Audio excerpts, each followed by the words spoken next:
అస్సలాముఅలైకుం వరహమతుల్లాహి వబరకాతుహు. Hi viewers, ఎలా ఉన్నారు? బాగున్నారా? ఇది చూడండి, క్యారెట్ రసమలై చాలా టేస్టీగా వచ్చిందండి. మస్ట్ ట్రై రెసిపీ ఇది. మీరు ఒకసారి ట్రై చేయండి. నేను ఇక్కడ హాఫ్ కేజీ క్యారెట్స్ తీసుకున్నానండి. హాఫ్ కేజీకి ఒక క్యారెట్ తక్కువైంది అంతే. ఆ క్యారెట్ని మొత్తం మంచిగా పీల్ ఆఫ్ చేసి చిన్న చిన్న క్యూబ్స్లా కట్ చేసి మీరు మిక్సీ గ్రైండర్లో వేసి మంచిగా ఫైన్ పేస్ట్ చేసేయండి.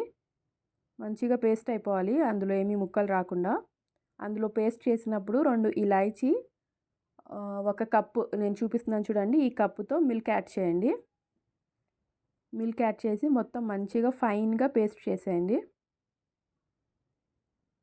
ఇప్పుడు ఈ పేస్ట్లోనే ఇంకొక కప్పు మిల్క్ యాడ్ చేయండి. నేను హాఫ్ కేజీ క్యారెట్కి 2 కప్స్ మిల్క్ యాడ్ చేశాను. ఇక్కడ చూపిస్తున్నాను కదండి, పర్పుల్ కలర్ కప్పు, ఆ కప్తో 2 కప్స్ యాడ్ చేశానండి. ఇదిగో 2 కప్స్ మిల్క్ యాడ్ చేశానండి నేను. ఇప్పుడు ఒక ప్యాన్లో 2 స్పూన్స్ ఘీ యాడ్ చేసి అందులో మనం ఏదైతే పేస్ట్ చేసి పెట్టుకున్నామో క్యారెట్ది, ఆ క్యారెట్ పేస్ట్ మొత్తం యాడ్ చేసేయండి. ఇందులో నుంచి ఒక 2 స్పూన్స్ 2 ఆర్ 3 స్పూన్స్ క్యారెట్ది ఏదైతే ఇది పేస్ట్ ఉందో అది తీసి సైడ్లో పెట్టండి. మనకు తర్వాత అవసరం ఉంటుంది, చూపిస్తాను నేను. ఒక 2 స్పూన్స్ తీసి సైడ్లో పెట్టుకోండి. ఇప్పుడు ఇందులో మనం ఏ కప్పుతో అయితే మనం మిల్క్ యాడ్ చేసామో, పాలు యాడ్ చేసామో, అదే కప్తో ఉప్మా రవ్వ అండి, సూజీ ఏదైతే ఉంటుందో సూజీ రవ్వ, అది యాడ్ చేయాలి. యాడ్ చేసి ఇలా మంచిగా మిక్సప్ చేయండి. అదే కప్పుతో నేను షుగర్ యాడ్ చేశాను. మీరు షుగర్ క్వాంటిటీ తగ్గించాలనుకుంటే షుగర్ కొంచెం తక్కువైనా వేసుకోవచ్చు, మీరు స్వీట్ తక్కువ తినాలనుకుంటే. నేను 1 కప్ యాడ్ చేశానండి ఇక్కడ. యాడ్ చేసి మంచిగా ఇలాగా మిక్సప్ చేయండి. ఇది ఆయిల్ మొత్తం సపరేట్, ఘీ ఏదైతే ఉంటుందో అది సపరేట్ అయ్యి మనకి రవ్వ కేసరి ఎలాగైతే మనం కుక్ చేస్తామో సేమ్ అలాగే అవుతుందండి, థిక్గా ఉప్మా లాగా, స్వీట్ ఉప్మా లాగా. అప్పుడు దాకా ఇది మంచిగా కుక్ అవ్వాలి. నేను మిల్క్ పౌడర్ యాడ్ చేశానండి, చిన్న ప్యాకెట్ శాషే. టేస్ట్ కోసం యాడ్ చేశాను. అది వేయకపోయినా సరే మీకు మంచిగానే వస్తుంది, అది టోటల్లీ ఆప్షనల్. వేస్తే మంచి టేస్ట్ ఉంటుంది.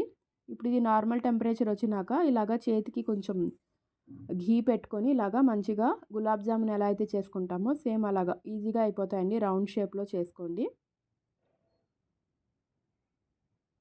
ఇలాగా చేసుకోండి. ఇప్పుడు నేను 1 లీటర్ పాలు తీసుకున్నానండి. 1 లీటర్ పాలు ఇలాగా మంచిగా ఒక పావు లీటర్ తగ్గి 3/4 లీటర్ అయ్యేంత వరకు మంచిగా మరగనివ్వండి. ఇప్పుడు మనం పేస్ట్ ఏదైతే తీసి పెట్టుకున్నామో క్యారెట్ది, అది ఇందులో యాడ్ చేయాలి. నేను ఇక్కడ షుగర్ యాడ్ చేయట్లేదండి, ఇలా మిల్క్ మేడ్ ఉంటుంది కదా, ఒక చిన్న టిన్ మొత్తం యాడ్ చేశాను.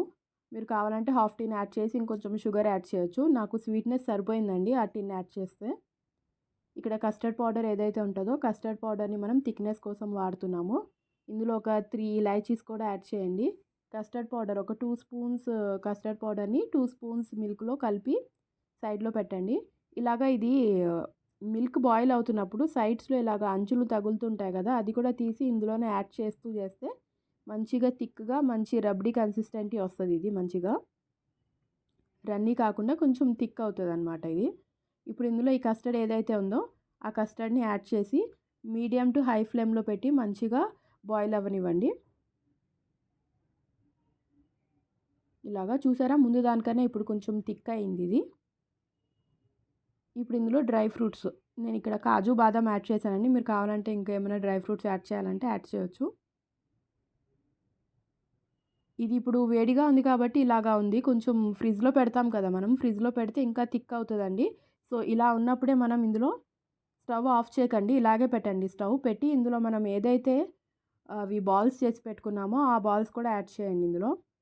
చాలా టేస్టీగా వచ్చిందండి. నేను ఫస్ట్ టైం చేశాను ఇది. ఇన్స్టాగ్రామ్లో ఇప్పుడు చాలా వైరల్ అవుతుంది ఇది చూసి నేను ఫస్ట్ టైం చేశాను. బాగా పర్ఫెక్ట్గా వచ్చిందండి.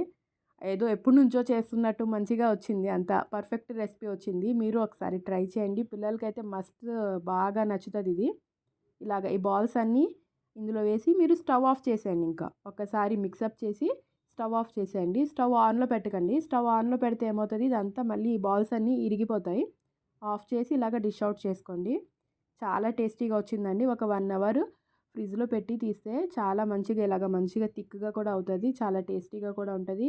ఎంతైనా సరే ఇంట్లో చేసుకున్న రెసిపీస్ మనం చాలా టేస్టీగా ఉంటాయి, హెల్త్కి కూడా చాలా మంచిది. మీరు ఒకసారి ఈ విధంగా ట్రై చేసి మీకు ఎలా వచ్చిందనేది కామెంట్ సెక్షన్లో చెప్పండి. అల్లా హాఫీజ్.